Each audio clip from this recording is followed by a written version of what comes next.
வணக்கம். என் குருநாதர் எழுத்து சித்தர் பாலகுமாரர் அவர்களை மனதார வணங்கிவிட்டு உங்களுடன் பேச தொடங்குகிறேன். அன்புமணி ராமதாஸ், ஐயோ தப்பு தப்பு தப்பு தப்பு. டாக்டர் அன்புமணி ராமதாஸ், இல்ல இல்ல, அதுவும் தப்பு தப்பு தப்பு தப்பு.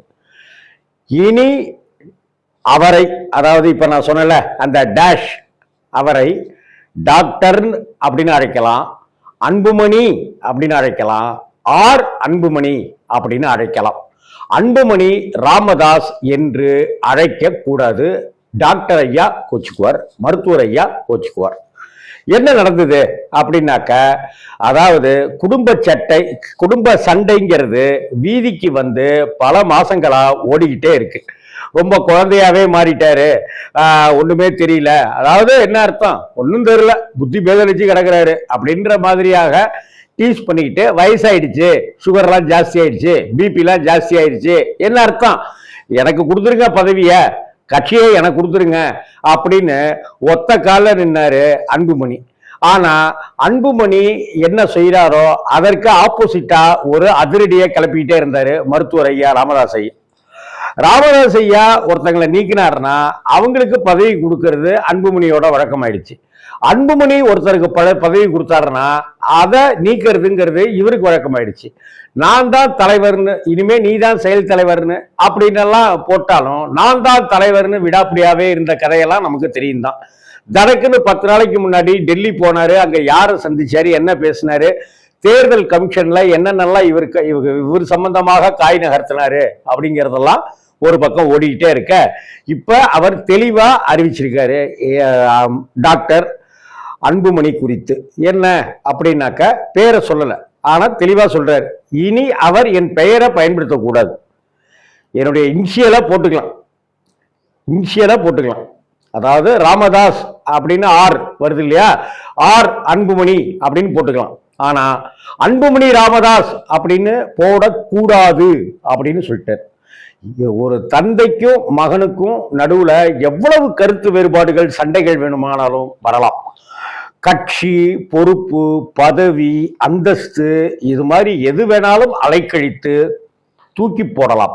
ஆனால் இந்த அளவுக்கு அவர் சொல்லியிருக்கிறாரு அப்படின்னு சொன்னா ராமதாஸ் ஐயாவுடைய மனவேதனைய இங்க நாம புரிஞ்சுக்கணும். அப்படித்தான் நம்ம இங்க நான் பார்க்கிறேன்.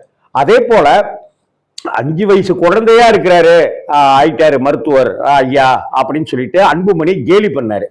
அதற்கு பதிலடியும் கொடுக்கிறாரு. 5 வருஷ குழந்தைன்னா 3 வருஷத்துக்கு முன்னாடி நான் 2 வயசு குழந்தையா இருந்தப்ப நான் தலைவர் பொறுப்பு கொடுத்தேனே, அப்ப அது மட்டும் இனிச்சுதா அப்படின்னு கேட்கிறாரு அன்புமணி ஐயாவை பார்த்து மருத்துவர் ஐயா. இது மாதிரி தொடர்ந்து அங்க நீடிச்சுக்கிட்டே இருக்க, நடத்தி விட்டாங்களா அப்படிங்கிற வார்த்தைகளையும் நாம கேட்க முடியுது. நடத்தியவர் யாரு? இங்கு அனைத்து அசைவுகளுக்கும் காரணம் நீங்கள் தானே சுவாமின்னு நம்ம திருவிளையாடல் காலத்து படங்கள் எல்லாம் டயலாக் பார்த்திருப்போம்ல, அது மாதிரி இங்க அமித்ஷாவுடைய வேலை ரொம்ப சக்சஸா உடைக்கப்பட்டுருச்சு. அவர் வந்து என்ன நினைச்சாரோ அதை பிளான் பண்ணி கரெக்டா செஞ்சிட்டாரு. பாமகவை உடைக்கணும் அப்படிங்கிறது அவருடைய பிளான். மாம்பழம் முழுமையாக சாப்பிட்டால் தான் பலன் கிடைக்கும் அப்படின்னு திருவிளையாடல் கதையில பிள்ளையாருக்கும் முருகனுக்கும் ஒரு கதை நடக்குமே, அது மாதிரி மாம்பழத்தை முழுமையாக சாப்பிட்டால் பலன் கிடைக்கும், துண்டு துண்டாக சாப்பிட்டாலும் பலன் கிடைக்கும்னு அமித்ஷா ஒரு புது ரூட்டை போட்டு இப்ப பாமக அப்படிங்கிறத பாமக பாமக அப்படிங்கிற விதமாக உடைத்து சின்னாபின்னமாக்கி இருக்கிறாரு அப்படிங்கிறதையும் நம்ம இங்க புரிஞ்சுக்க வேண்டியிருக்கு. இவங்களுடைய பிளானே இதுதான். கொஞ்சம் யாரெல்லாம் கொஞ்சம் வலுவான கட்சியோ அவர்கள் மேல ஏறி இந்த புலி வருது எல்லாரும் எம் மேல உட்காந்துக்கங்க அப்படின்னு சொல்றது போல அமித்ஷா மேல உட்காந்துக்கிட்டு, மோடி மேல உட்காந்துக்கிட்டு அப்படின்னு நம்ம இருக்கிறதாக மாட்டிக்கிட்டு, புலிக்கு மாட்டிக்கிறது நம்மளாதான் இருப்போம். அது மாதிரி ஏற்கனவே அதிமுக கொஞ்சம் கொஞ்சமா உடஞ்சிக்கிட்டே வந்துச்சு. இன்னைக்கு முழு சங்கியாகவே மாறிட்டாரு அப்படின்னு இன்னைக்கு ஊடகங்கள் எல்லாமே பேசுது எடப்பாடி அண்ணனை பார்த்து. இங்க அன்புமணி அவர்கள் அப்படித்தான் உடைக்கப்பட்டு பாதி கழண்டு கொண்ட நிலையில, ஒரு இன்ஜின் தனியா நின்னா எப்படி இருக்கும், ஒரு ரயில் பெட்டி தனியா நின்னா எப்படி இருக்குமோ அப்படித்தான் இங்க அன்புமணி அவர்கள் நிற்கிறாரு. அந்த அன்புமணிக்கு முன்னாடி பாஜக உடைய இன்ஜினை போட்டு அப்படி ஓட விட்டுரு. இதான் டபுள் இன்ஜின் சர்க்கார்லாம் சொன்னாங்கல்ல, அது மாதிரியான ஒரு வேலையை தான் இப்ப பாஜக இங்க பாட்டாளி மக்கள் கட்சி விஷயத்துல அதை செய்து சந்தோஷப்பட்டு இருக்கு அப்படின்னு பார்க்கணும்.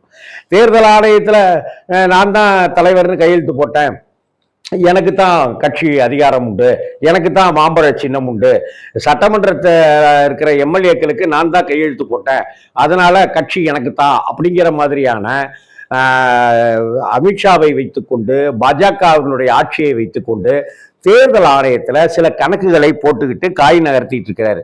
ஆனா தன்னிலையில் சற்றும் மனம் தளராத விக்ரமாதித்தன் போல ராமதாஸ் ஐயா இந்த வயதிலும் தன்னுடைய கட்சிக்காகவும் தான் தொடங்கிய அந்த கட்சிக்காகவும் தான் வார்த்தெடுத்த உருவாக்கிய அந்த கட்சிக்காகவும் இத்தனை வயசிலும் கடுமையாக உரைத்து கொண்டிருக்கிறார்.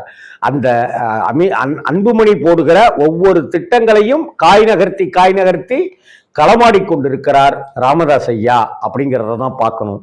இத வன்னியர்கள் பெருமக்கள் அவர்கள் வேதனையோடு இதை பார்த்துக்கிட்டு இருக்காங்க.